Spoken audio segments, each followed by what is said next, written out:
OPM blunder, pasca kalah baku tembak kini sebar hoaks, rencana Kogoya CS bakar RS bocor.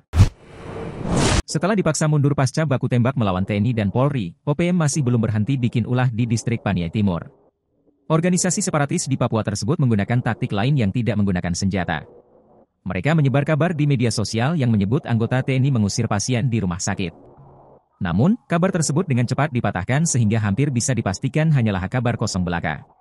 Sebelumnya, pada 22 Mei 2024, OPM bikin ulah dengan membakar kios dan gedung sekolah. Tak kurang dari 12 kios hangus terbakar. TNI dan Polri yang mengetahui hal itu melepaskan tembakan ke arah OPM dan dibalas juga dengan tembakan. Hingga akhirnya 2 anggota OPM tewas, di mana 1 diantaranya tak bernyawa di lokasi kejadian. Setelah beberapa hari agak tenang, OPM kembali bikin ulah lewat media sosial. Mereka menyebut TNI dan Polri mengusir pasien di RSUD Madi di Paniai.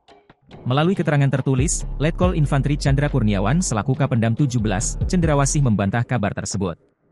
Justru, katanya, aparat TNI dari Yonif 527 membantu pengamanan RSUD Madi Paniai karena ada laporan masyarakat bahwa OPM akan membakar RSUD tersebut. Chandra menjelaskan Kodam telah mengonfirmasi ke pihak RSUD soal video yang beredar menunjukkan pintu RSUD ditutup dengan cara dipalang. Selain itu, soal isu pasien anak-anak dipaksa cari rumah sakit lainnya. Chandra mengatakan pihak RSUD menjelaskan bahwa penutupan pintu dengan memalang dilakukan karena kunci pintu rusak.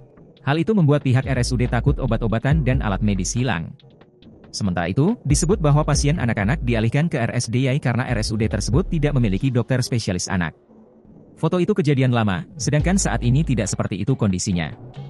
Jadi semua itu pemberitaan hoaks yang sengaja dihembuskan oleh gerombolan OPM dan simpatisannya, kata Chandra.